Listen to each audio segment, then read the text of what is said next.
Hello friends, आइए देखते हैं ऑब्जेक्टिव 2 सर्कुलर मोशन का SC concept of physics volume 1 question number 1 to 7। Objective 2 में मोर देन वन ऑप्शन भी राइट ऑप्शन हो सकते हैं।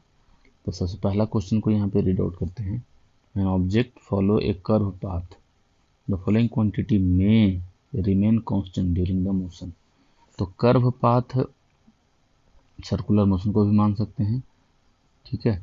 तो अगर हम सिर्फ सर्कुलर मोशन को ही कर्व पाथ एक समय के लिए जूम कर लें, तब देखिए पता है कि remain constant during the motion. तो सर्कुलर मोशन को अगर हम एज्यूम कर लें तो इस मोशन में क्या क्या पॉसिबल है, मे रिमेन कांस्टेंट के माइंड में रखिएगा। तो कहता है पहला स्पीड, स्पीड कांस्टेंट हो सकता है, यस। तो may be constant in uniform circular motion, तो ऑप्शन ए सही हो गया।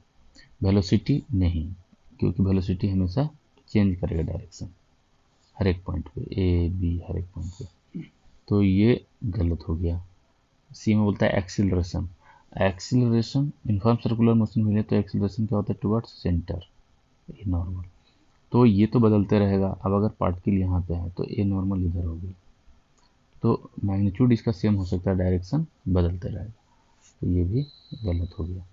Magnitude of acceleration may remain constant, तो डी में देखिए मैग्नीट्यूड क्या हो जाएगा, वी स्क्वायर अपॉन आर, तो ये कांस्टेंट रह सकता है। तो मे रिमेन कांस्टेंट बोला, इसलिए आपसे हमने सर्कुलर मोशन लेके इनको चेक किया, तो हमें इसमें दो ऑप्शन सही नज़र आए। कौन कौन सा ऑप्शन सही नज़र आया, एक ऑप्शन ए और दूसरा ऑप्शन डी। क्वेश्चन नंबर 2, इसमें क्या है, assume that the earth goes round the sun in circular orbit with a constant speed 30 kilometre per second. अब चार ऑप्शन है। पहला ऑप्शन देखते हैं, the average velocity of earth from 1 January 90 to 30 June 90 is 0। ये 6 महीने का पीरियड है। पहला महीना यहाँ होगा तो छठा महीना यहाँ पे होगा, तो ये डायगोनली अपोजिट जो है अर्थ पहुँच जाएगा, ठीक है। अब कहता है द एवरेज वेलोसिटी, तो 6 मंथ में एवरेज वेलोसिटी आपको यहाँ पे देखना है। तो एवरेज वेलोसिटी क्या होता है,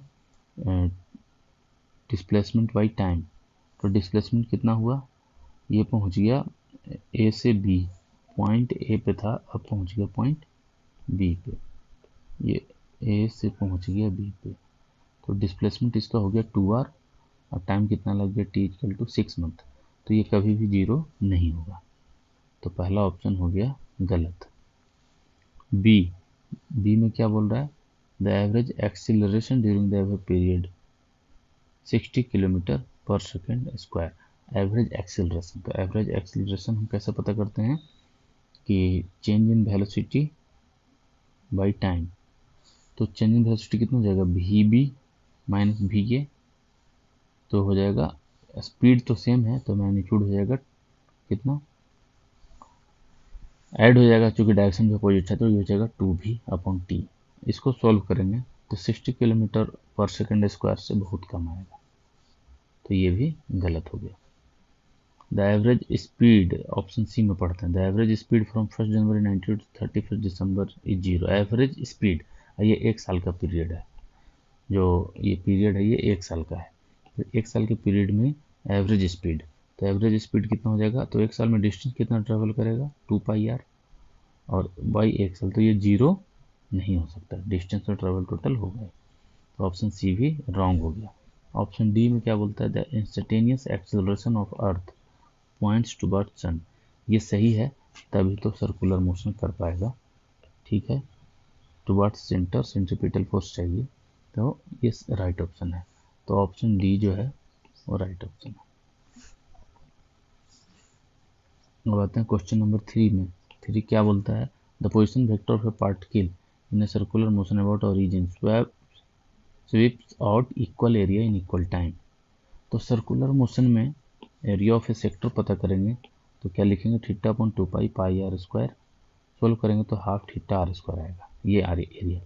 अब एरिया का क्या बोलता है, equal area in equal time, मतलब कि D A upon D T क्या हो जाएगा, constant, equal area in equal time, rate of change of area ये कांस्टेंट हो जाएगा।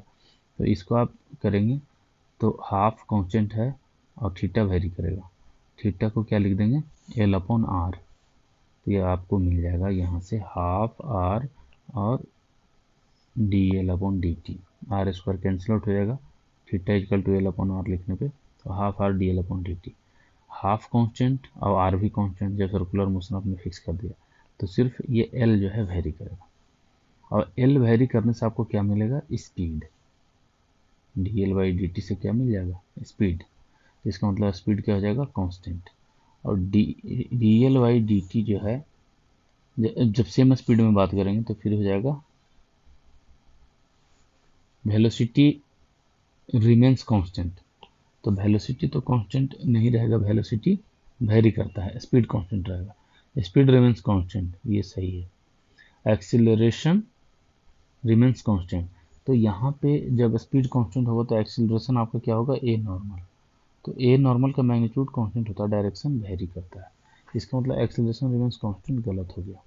Tangential acceleration remains constant. अब कांस्टेंट स्पीड की बात करेंगे तो ए टेंजेंशियल क्या हो जाएगा, 0, तो कांस्टेंट हो गया। तो टेंजेंशियल भी रिमेन्स कांस्टेंट। तो बी और डी यहाँ पे राइट ऑप्शन हो गया, बी और डी। क्वेश्चन नंबर 4 पे आते हैं। ए particle is going in A spiral path shown in figure with constant speed. Speed यहाँ पे कांस्टेंट बोल रहा है। अब ऑप्शन ए में the velocity of the particle is constant, नहीं, डायरेक्शन हमेशा वेरी करेगा, स्पीड कांस्टेंट हो, गलत। The acceleration of the particle is constant, अब एक्सीलरेशन भी कांस्टेंट नहीं, एक्सीलरेशन क्या हो जाएगा, ए नॉर्मल। तो ए नॉर्मल का डायरेक्शन चेंज होता है, यहाँ पे है तो इधर होगा ए नॉर्मल, यहाँ पे है तो इधर हो गया। अब इस वाले सर्कल में जाएगा, यहाँ पे है तो इधर हो गया a normal. The magnitude of acceleration is constant, magnitude constant होगा, क्यों, क्योंकि यूनिफॉर्म स्पीड है, और जो यहाँ पे स्पाइरल पाथ बता रहा है फिगर में, तो इसका रेडियस किसी भी, इस सर्किल में आर है, इसमें भी आर है, रेडियस हर जगह आर ही है। तो इसका मतलब जो मैग्नीट्यूड होगा v²/r वो क्या हो जाएगा, कांस्टेंट। तो the magnitude is constant. The magnitude of acceleration is decreasing continuously. अब एक्सेलरेशन का जो यहाँ पे मैग्नीट्यूड है वो ए नॉर्मल वाला है, v²/r। और ये डिक्रीजिंग का कब होगा, जब आर डिक्रीजिंग हो, लेकिन आर तो यहाँ पे स्पाइरल के हर एक रिंग का इक्वल है, आर भी यहाँ पे कांस्टेंट है। तो इसका मतलब कि ऑप्शन सी होगा राइट ऑप्शन से, ठीक है, option C is the right option. Fifth में a car of mass m is moving on a horizontal circular path of radius r at an instant its speed is v and is increasing at a rate a। मतलब dv/dt a दे रखा है। Option A the acceleration of the car is towards the centre of the path, नहीं होगा, क्यों, क्योंकि ए tangential भी मिल गया dv/dt और ए नॉर्मल, तो v²/r होगा। तो रिजल्टेंट एक्सेलरेशन किधर होगा, ना तो टेंजेंशियल ना ही रेडियल, उनके बीच में कहीं होगा, ये होगा ए रिजल्टेंट। तो acceleration of the car towards the centre, ये गलत हो गया। The magnitude of the frictional force on the car is greater than mv²। Frictional force कैसे पता करेंगे, तो सबसे पहले हम यहाँ पे देखेंगे ए रिजल्टेंट। ए रिजल्टेंट जिधर लगेगा उधर ही फ्रिक्शन, तो ए रिजल्टेंट होगा ए नॉर्मल वेक्टर और ए टेंजेंशियल वेक्टर का वेक्टर सम। अब इसको मास से मल्टीप्लाई करेंगे तो ये हो जाएगा फ्रिक्शन फोर्स, जिधर रिजल्टेंट एक्सेलरेशन होगा मास से मल्टीप्लाई उधर ही फ्रिक्शनल फोर्स लगेगा, और MAN और MAT। तो the magnitude of frictional force क्या हो जाएगा, ग्रेटर देन mv²/r। अब फ्रिक्शनल फोर्स क्या होगा, μmg, और ये रिजल्टेंट फोर्स के डायरेक्शन में यूनिट वेक्टर, ए नॉर्मल लिखेंगे mv²/r, a normal unit vector, और ए टेंजेंशियल में हो जाएगा m dv/dt और ए टेंजेंशियल यूनिट वेक्टर। तो ये हमारा फ्रिक्शनल फोर्स, ये क्या है, ग्रेटर देन mv²/r, mv²/r से ज़्यादा ही होगा, क्योंकि ये भी पोर्शन ऐड हो रहा है। तो इसका मतलब कि ऑप्शन जो बी है वो राइट ऑप्शन है। The friction coefficient between ground and car is not less then a/g। तो फ्रिक्शन कोफिशिएंट कैसे पता करते हैं, तो μmg हमने लिख दिया, क्योंकि n=mg होगा, किसी भी सरफेस पे ट्रेवल करेगा तो नॉर्मल अपवर्ड और वेट डाउनवर्ड, तो n=mg, क्योंकि अपवर्ड मोशन है ही नहीं, तो n=mg करेंगे। μn, तो n की जगह पे mg पुटअप करेंगे, तो μmg हो गया, और mg को आप उस तरफ डिवाइड कर दीजिए, तो आपको क्या मिल जाएगा, म्यू ए रिजल्टेंट, ये डायरेक्शन में है, v²/rg और a/g। Not less than a by g, तो ए बाई जी से कम नहीं होगा, ए बाई जी से ज़्यादा ही होगा। तो इसका मतलब ऑप्शन सी जो है ये राइट ऑप्शन है। The friction coefficient between the ground and the car is mu tan inverse mu R J, तो ये गलत है, ये तो इसका रिजल्टेंट मिलेगा। ठीक है, 6 में आते हैं। A circular road of radius r is banked for a speed v equal to 40 km per hour. A car of mass m attempts to go on a circular road.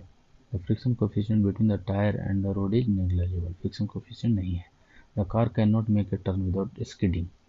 पहला ऑप्शन है the car can not make a turn without skidding, बिना skid किए कर सकता है turn, कितने से 40 kilometre per hour के स्पीड से चलेगा तब। इसका मतलब ऑप्शन ए गलत हो गया। If the car turn at a speed less than 40 km per hour, it will slip down. ये स्लिप डाउन कर जाएगा क्योंकि यहाँ पे फ्रिक्शन नहीं है, तो इसका मतलब स्लिप डाउन करेगा। और अगर स्पीड ज़्यादा होगा तो स्किड भी कर सकता है, लेकिन 40 किलोमीटर पे चलेगा तो स्किड नहीं करेगा।